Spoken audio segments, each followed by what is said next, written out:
Hello, my name is Grace Chambers, and this is Speech 2. Here is my audience.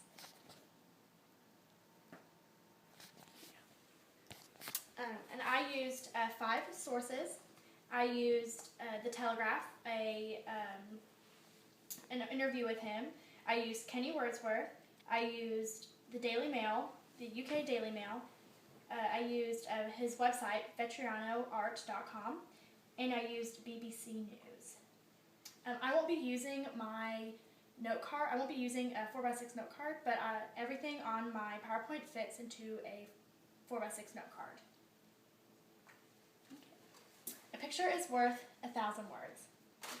Love and devotion are 2 things that are hard to capture on paper.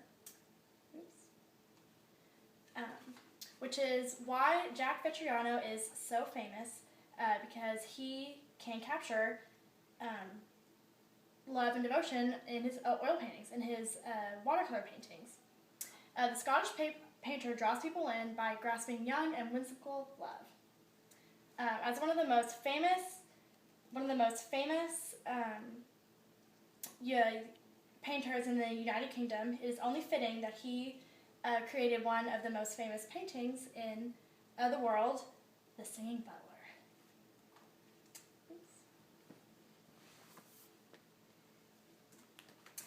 Just a background on Jack Vetriano. He was born Jack Hogan. He was born in Fife, Scotland in 1951, so he is 62, he's alive. In 1988, when he was 37, he changed his name from Hogan to Vetriano. His mother's maiden name was Vitrino, and he added the A to make Vetriano as a artistic twist. He left school when he was 16 to work at the local coal mine in Fife in hopes to become a mining engineer. And painting wasn't his first choice of career. He didn't just do it purposely. When he was 21, his girlfriend at the time gave him a set of watercolors. And he was very poor. He did not grow up with money, so he couldn't afford art school. And he learned to paint through textbooks and just studying the books and reading them and copying famous paintings. And his very first piece of artwork was he copied Monet's Poppy Fields. Here are a few of his works. This is The Missing Man. This one is Walters. This one is Back Where You Belong. This one's my favorite. It's called Mad Dogs. And this one is A Picnic Party. Most of his paintings are set in the turn of the century, the 20th century. There's no reason. He was just fascinated by the fashions in the early 1900s. So this is The Singing Butler. It is oil on canvas, and it is 26 by 36 inches, so just a regular size bulletin board. It was painted in 1992 in Scotland, and he'd been painting 20 years by then. It is his most acclaimed and best-selling work. It's actually one of the most reproduced paintings in the entire world. And in 1992, when he painted it, he sold it privately for £3,500, which is just under $6,000. But in 2004, it was sold at a public auction for about £750,000, which is $1,216,000. But because he sold it privately, or because he sold it before, he didn't get any of that money.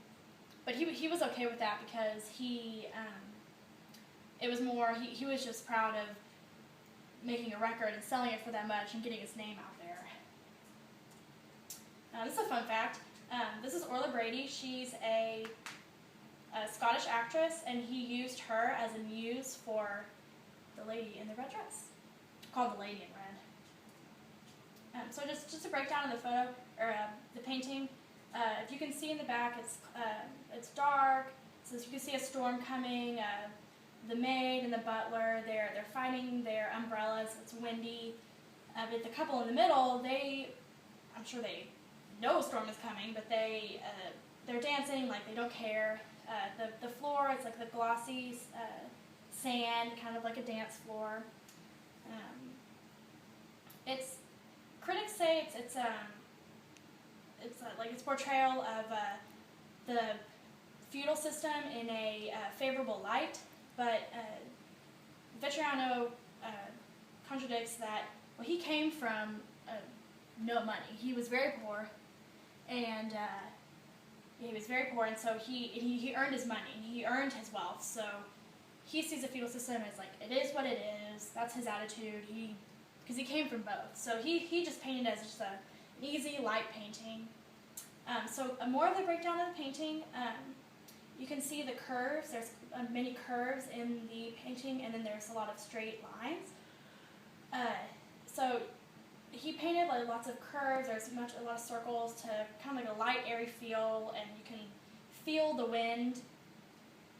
So it's with the curves, and but if you can see that the characters, they all have straight backs, and there's lots of straight lines, and the background is straight. So kind of just to balance the curves of the photo and to put more pressure on just the whimsical nature of it. Another fun fact, in 1992 he painted it was the exact same photo, just the ladies in green. It's called Dancer in Emerald, but he didn't sell it. He kept it, and it is now, he loaned it to a museum in Fife, where he's from, and it's on loan to them. But so it wasn't as well known as this one. And this is Jack Vetriano. He's one of the most famous Scottish painter and artist, and he's only 62. So it's only fitting that we expect even greater paintings in his lifetime, since he's still alive. Yay! Do you have any questions? What artist do you think most influenced his works?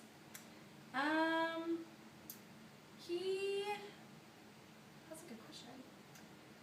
I think I read it was Monet. He had first painted Monet. That was his first copy. Was the poppy fields, and Monet. He paints a lot of parties and a lot of people, and it's softer like this on oil paintings. So I would assume that was his biggest influence. Cool.